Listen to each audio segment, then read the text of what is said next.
ಏನಿಲ್ಲ ಅಂಕಲ್, ನಮ್ಮ ಅಪ್ಪನ ಬಗ್ಗೆ ಕೇಳಿದ್ರಲ್ಲ, ನಮ್ಮ ಅಪ್ಪ ಕೂಡ ನೀವು ಹೇಗಿದ್ದೀರಾ ಅಂತ ಕೇಳ್ತಾ ಇದ್ದಾರೆ. ಅಲ್ವಾ ಅಪ್ಪ?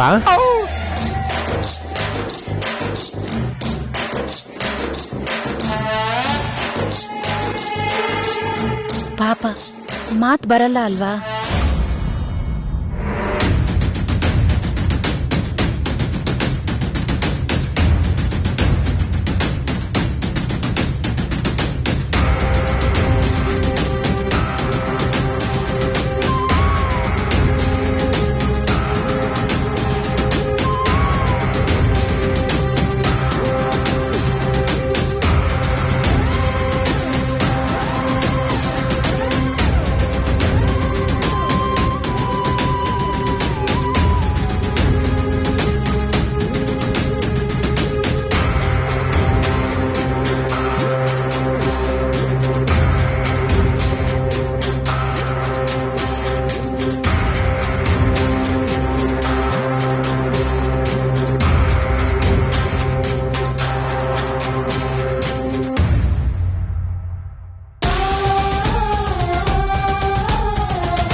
ಇಲ್ಲಿ ಕೂತ್ಕೋ.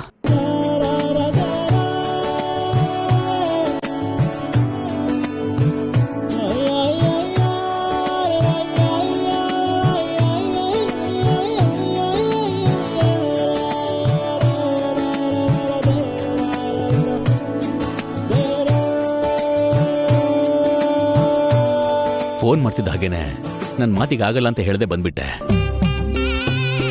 ನಮ್ ಹುಡುಗಿ ಬಗ್ಗೆ ಯಾವ ವಿಷಯನೂ ಕೇಳಿಲ್ಲ. ನೀನ್ ಕೇಳದೆ ಇದ್ರು ನಾವ್ ಹೇಳ್ಬೇಕಾದ್ ನಮ್ ಕರ್ತವ್ಯ. ನನ್ ಮಗಳು ಅಮೆರಿಕದಲ್ಲಿ. ನೀನೇನು ಹೇಳ್ಬೇಡ್ವಾ, ನನ್ನ ನಿನ್ನ ಪರಿಚಯ ನಿನ್ನೆ ಮನೆಯದಲ್ಲ ಕಣವ. ನಾವು ಚಿಕ್ಕಂದಿಂದ ಸ್ನೇಹಿತರು. ನಿನ್ ಬಗ್ಗೆ ನನಗೆ ಗೊತ್ತಿರೋದ್ರಿಂದ ನಿನ್ ಮಗಳ ಬಗ್ಗೆ ನೀನ್ ಬೆಳೆಸಿರೋ ರೀತಿ ಬಗ್ಗೆ ನೀನ್ ಹೇಳೋ ಅಗತ್ಯ ಇಲ್ಲ, ನಾನ್ ಕೇಳೋ ಅಗತ್ಯನೂ ಇಲ್ಲ.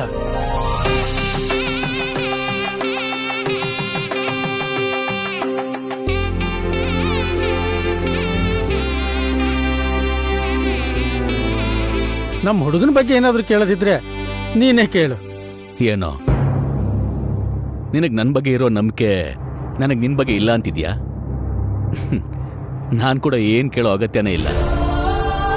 ಅದ್ ಹಾಗಲ್ಲ ಅಣ್ಣ, ನೀವೆಷ್ಟೇ ಆದ್ರೂ ಹೆಣ್ಮಗಳು ತಂದೆ. ನಿಮ್ ಮಗಳನ್ನ ನಮ್ಮನೆ ಕಳ್ಸೋದ್ರಿಂದ ನಿಮ್ಗೆ ಕೇಳೋ ಹಕ್ಕಿದೆ. ನೀನ್ ಹೇಳೋದು ನಿಜಾನೇ ಅಮ್ಮ. ಆದ್ರ ಸ್ನೇಹದಲ್ಲಿ ಕರ್ತವ್ಯಕ್ಕಿಂತ ನಂಬಿಕೆನೇ ಮುಖ್ಯ. ಆ ನಂಬಿಕೆ ಇರೋದ್ರಿಂದಾನೇ ನನ್ನ ಮಗಳನ್ನ ನಿಮ್ಮನೆ ಸೊಸೆ ಮಾಡಬೇಕು ಅನ್ಕೊಂಡಿರೋದು.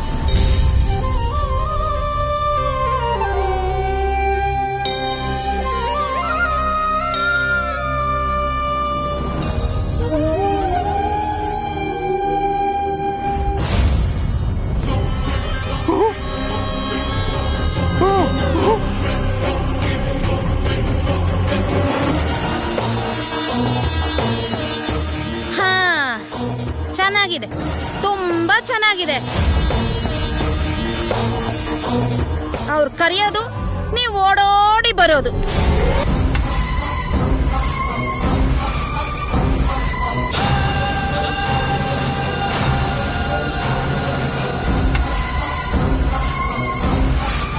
ನನಗ್ ಸೊಸೆ ಆಗ್ಬೇಕಾಗಿರೋ ನನ್ ಸೋದರ ಸೊಸೆ ನಿಮ್ಮನೆ ಸೊಸೆ ಯಾಕೆ ಆಗ್ಬೇಕು ಅಂತ ನಿಮಗ್ ಸ್ವಲ್ಪನೂ ಆಲೋಚನೆ ಬರ್ಲಿಲ್ವಾ?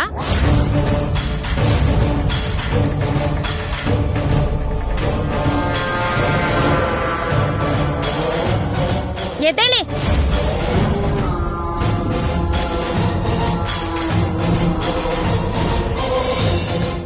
ಈ ಕೃಷ್ಣಯ್ಯ ನಿಮಗ್ ಸ್ನೇಹಿತ ಆಗಿರಬಹುದು, ಆದ್ರೆ ನಾನು ನಿಮ್ ಸ್ನೇಹಿತನ್ ರಕ್ತ ಹಂಚ್ಕೊಂಡು ಹುಟ್ಟಿರೋ ಸ್ವಂತ ತಂಗಿ.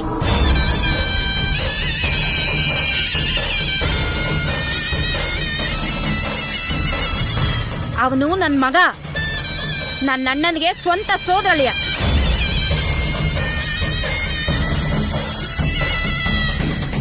ಸ್ವಂತ ಸೋದರಳಿಯನ್ನ ಬೇಡ ಅನ್ಕೊಂಡು ರಕ್ತ ಸಂಬಂಧನ ದೂರ ಮಾಡ್ಕೊಂಡು ಅವನ್ ಮಗಳನ್ನ ನಿಮಗೆ ಯಾಕೆ ಮದ್ವೆ ಮಾಡ್ಕೊಡ್ತಿದ್ದಾನೆ ಅಂತ ನಿಮಗ್ ಕೇಳ್ಬೇಕು ಅನ್ನಿಸ್ಲಿಲ್ವಾ? ಜಲಜಾ,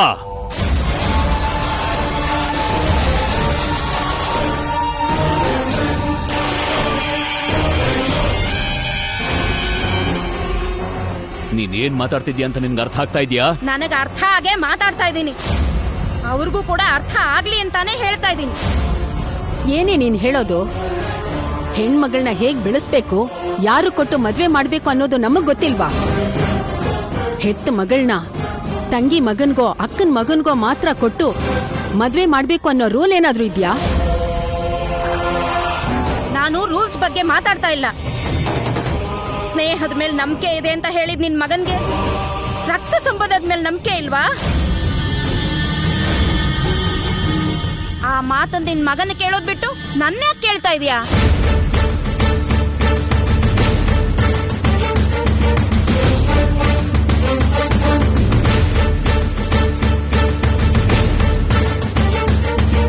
ನನ್ ಮಗಳನ್ನ ನಿನ್ ಮಗನಿಗೆ ಕೊಟ್ಟು ಮದುವೆ ಮಾಡೋದು ನನಗಿಷ್ಟ ಇಲ್ಲ.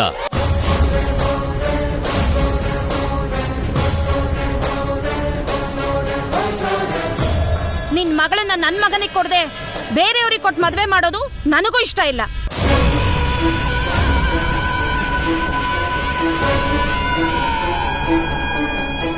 ಮದುವೆ ಅನ್ನೋದು ಅಭಿಪ್ರಾಯದ ಮೇಲೆ, ಇಷ್ಟದ ಮೇಲೆ ನಿಂತ್ಕೊಂಡಿರುತ್ತೆ, ಸಂಬಂಧದ ಮೇಲೆ ಅಲ್ಲ. ನನ್ನ ಮಗಳನ್ನ ಯಾರಿಗೆ ಕೊಟ್ಟು ಮದುವೆ ಮಾಡಬೇಕು ನನಗೆ ಚೆನ್ನಾಗಿ ಗೊತ್ತು. ಸುಮ್ನೆ ನನಗೆ ಕೋಪ ಬರ್ಸ್ಬೇಡ. ಮನೆ ಅವ್ರಿಗಿಂತ ನಿನಗ್ ಹೊರಗಿನವರೇ ಜಾಸ್ತಿ ಆಗೋದ್ರಾ? ಸ್ವಂತದವ್ರ ಬಗ್ಗೆ ಯೋಚನೆ ಮಾಡದೇ ಇರೋನು ದೊಡ್ಡ ಮನುಷ್ಯನ್ ತರ ಊರ್ನವರಿಗೆಲ್ಲ ಏನ್ ನ್ಯಾಯ ಹೇಳ್ತೀಯ?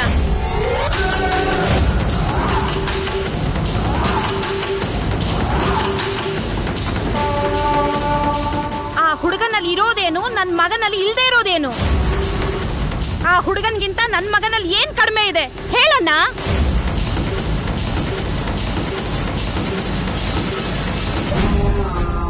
ನನ್ ಮಗನ್ಗೇನಾದ್ರ ಕಣ್ಣಿಲ್ವಾ, ಕಾಲಿಲ್ವಾ, ಪಾಪಿಷ್ಟಾನ, ರೋಗಿಷ್ಟಾನ, ತಿರ್ಬೋಕಿನ ಇಲ್ಲ ಏನಾರ ಕುಡಿತಾನ? ಏನ್ ಕಡಿಮೆ ಆಗಿದೆ ಅಂತ ನಿನ್ ಮಗಳನ್ನ ನನ್ ಮಗನಿಗೆ ಕೊಡದೆ ಬೇರೆಯವನಿಗೆ ಕೊಟ್ಟು ಮದ್ವೆ ಮಾಡ್ಬೇಕು ಅಂತಿದ್ಯಾ?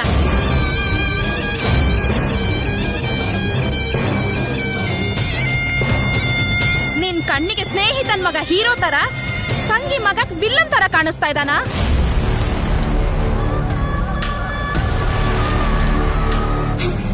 ಮಾತಾಡಣ್ಣ, ಉತ್ತರ ಕೊಡು. ನಿನಗೆ ಉತ್ತರ ಕೊಡೋ ಅವಶ್ಯಕತೆ ಖಂಡಿತವಾಗ್ಲೂ ನನಗಿಲ್ಲ.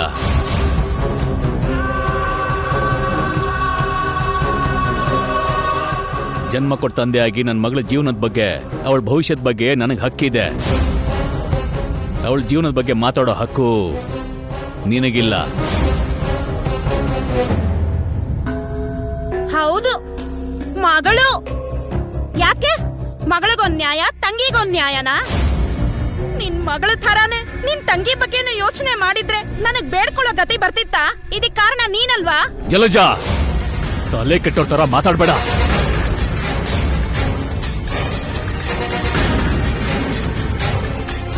ನನಗ್ ತಲೆ ಕೆಟ್ಟಿಲ್ಲ ಅಣ್ಣ, ನಿನಗೆ ತಲೆ ಕೆಟ್ಟು ಇಂಥ ದರಿದ್ರದವನ್ನ ನಿನ್ನ ಅಳಿಯನ್ ಮಾಡ್ಕೋಬೇಕು ಅಂತಿದೀಯ. ಜಲಜಾ,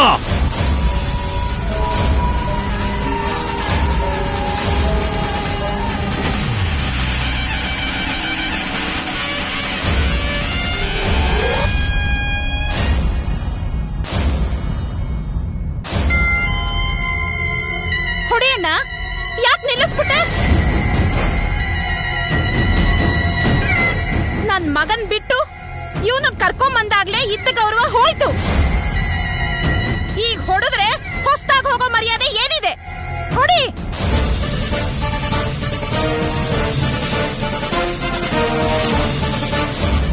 ತವರ್ ಮನೆ ಅಣ್ಣ ಅಂತ ನಾನು ಇಲ್ಲಿವರೆಗೂ ಅನ್ಕೊಂಡಿದ್ದೆ. ನಿಮ್ಮಲ್ಲಿ ಯಾರಿಗಾದ್ರೂ ಒಂಚೂರಾದ್ರೂ ನಾನು ಈ ಮನೆ ಹೆಣ್ಮಗಳು ಅಂತ ಪ್ರೀತಿ ಇದೆಯಾ?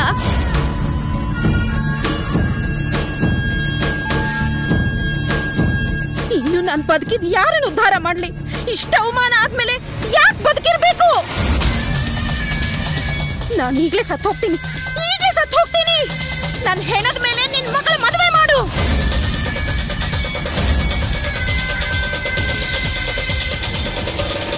ನಾನ್ ಬದುಕಿರಲ್ಲ, ನಾನ್ ಸತ್ತೋಗ್ತೀನಿ, ನಾನ್ ಸತ್ತೋಗ್ತೀನಿ,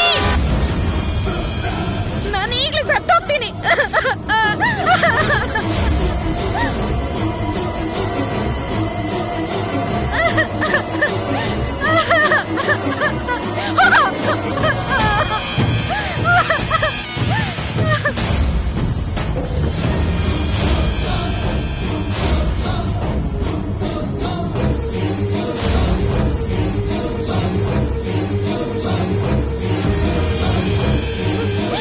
ಅಮ್ಮ ಬೇಡಮ್ಮ. ನಾನ್ ಸತ್ತೋಗ್ತೀನಿ. ಇಲ್ಲ, ನಾನ್ ಸಾಯ್ತೀನಿ. ಅತ್ತೆ. ಇಲ್ಲ, ಅತ್ತೆ, ಬಿಡಿ. ಚಿಕ್ಕ ತಡಿಬೇಡಿ. ನಾನ್ ಸಾಯ್ತೀನಿ. ಅತ್ತೆ, ಬೇಡ ನನ್ನ.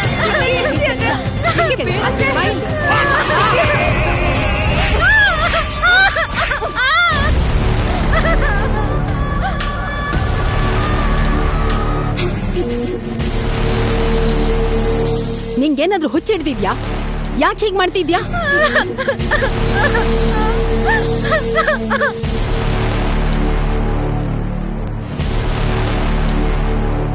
ಲೋ ಕೃಷ್ಣ, ನಮ್ಮಿಂದ ನೀವು ಅಣ್ಣ ತಂಗಿ ಜಗಳ ಆಡೋದು ನಮಗಿಷ್ಟ ಇಲ್ಲ.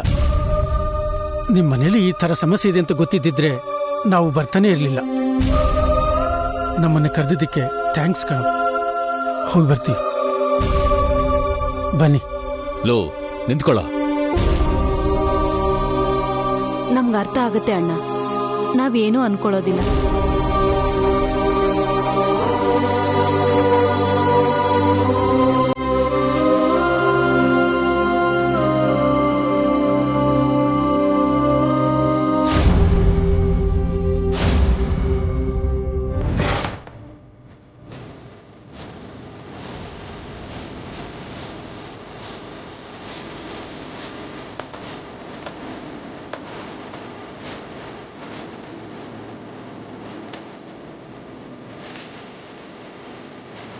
ಸಾಯ್ತೀನಿ ಅಂತ ಹೆದರ್ಸಿದ್ರೆ ಹೆದರ್ಕೊಂಡು ನನ್ನ ಮಗಳನ್ನ ನಿನ್ನ ಮಗನಿಗೆ ಕೊಟ್ಟು ಮದುವೆ ಮಾಡ್ತೀನಿ ಅನ್ಕೊಂಡಿದ್ಯೋ ಏನೋ.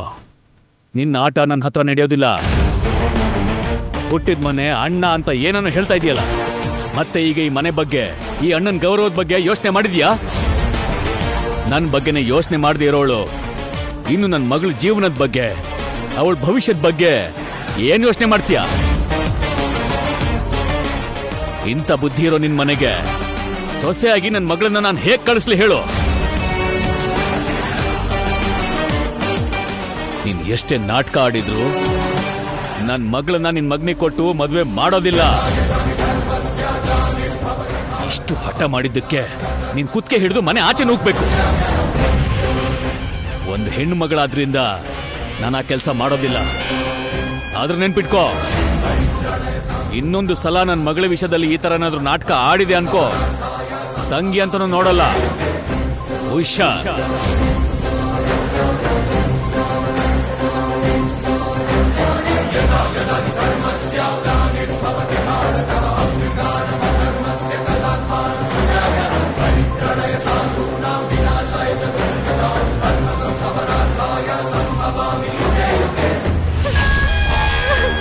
ಏನು ಅಂದ್ರೆ ನೋಡಿದ್ರ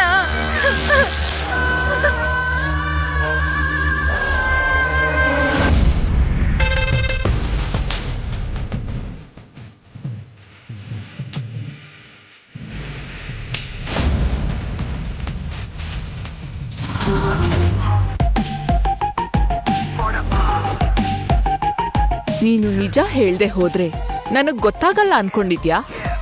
ಗೊತ್ತಾದ್ರೂ ಕೂಡ ನೀನೇನು ಮಾಡಕ್ಕಾಗಲ್ಲ.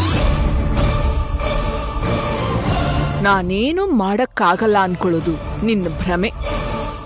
ನಾನ್ ಡಿಸೈಡ್ ಮಾಡಿದ್ರೆ ಯಾವುದು ನನಗ್ ಲೆಕ್ಕ ಇಲ್ಲ, ಯಾರನ್ನೂ ಕೇರ್ ಮಾಡಲ್ಲ.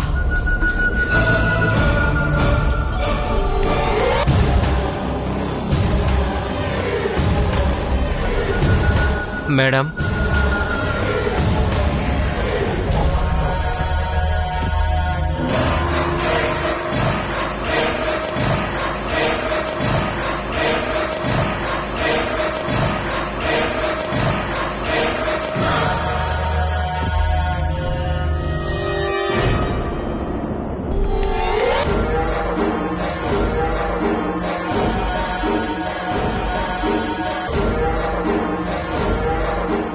ನಾಗವರದಲ್ಲಿ ಏನ್ ನಡೀತಾ ಇದೆಯೋ ತಿಳ್ಕೊ ಅಂತ ನಿನಗ್ ಹೇಳ್ದೆ ಅಂದ್ರೆ ನೀನೇನ್ ಮಾಡ್ತಾ ಇದೆಯೋ ಅದನ್ನ ತಿಳ್ಕೊಳ್ದೆ ಇರ್ತೀನಿ ಅಂತ ಅನ್ಕೊಂಡಿದ್ಯಾ?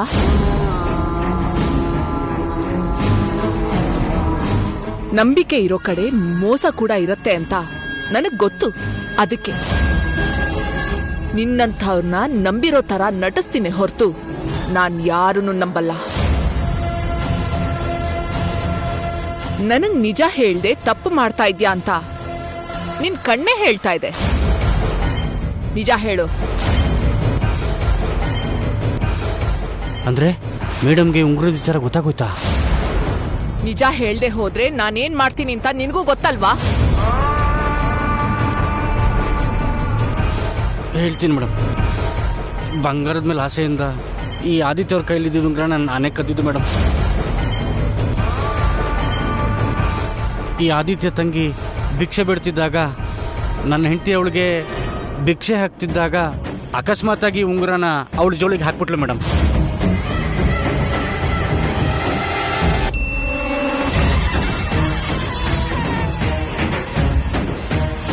ಆ ಉಂಗುರ ನೋಡಿದ್ರೆ ಅವಳ ಅಣ್ಣ ಬದುಕಿದ್ದಾನೆ ಅಂತ ಗೊತ್ತಾಗ್ಬಿಡುತ್ತೆ ಅಂತ ಆ ಜೋಳಿಗೆ ನಾ ತಗೊಳ್ಳೋದಕ್ಕೆ ಅಂತ ಪ್ರಯತ್ನ ಪಟ್ಟೆ ಮೇಡಮ್. ಬಿಡು ಬಿಡು.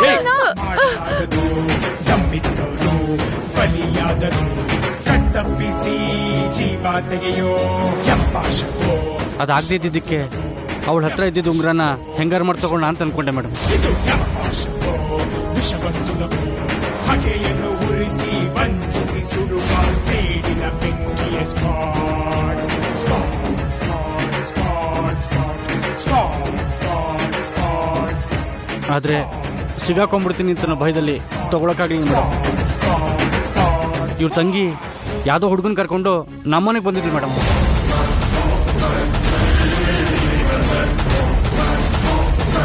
ಬೀಗ ಹಾಕಿದೆ. ಮನೇಲಿ ಯಾರು ಇಲ್ಲ. ಎಲ್ಲ ಹೋಗಿದ್ದಾರೆ ಅವರು? ಗೊತ್ತಿಲ್ಲಪ್ಪ. ಶೋರ್ ಅಲ್ವಾ? ಇದೇ ಮನೆನಾ? ಇದೇ ಮನೆ, ನನಗೆ ನೆನಪಿದೆ. ಅಮ್ಮ, ಅವ್ರು ಯಾವಾಗ ಬರ್ಬೋದು? ಅದು ಗೊತ್ತಿಲ್ಲಪ್ಪ.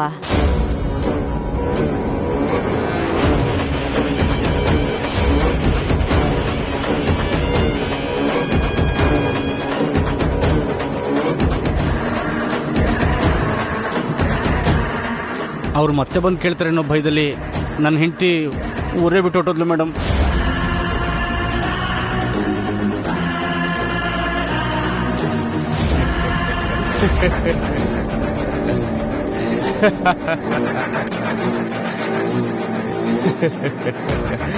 ಇದರಿಂದ ನಿನಗೇನು ಅರ್ಥ ಆಯ್ತು?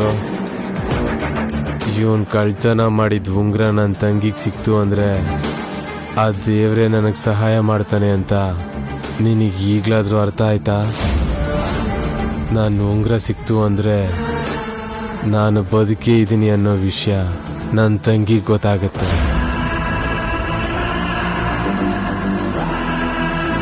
ಅದಕ್ಕೆ ನಾನು ಎಲ್ಲಿದ್ದೀನೋ ಅಂತ ತಿಳ್ಕೊಳ್ಳೋ ಪ್ರಯತ್ನ ಮಾಡ್ತಾ ಇದ್ದಾಳೆ.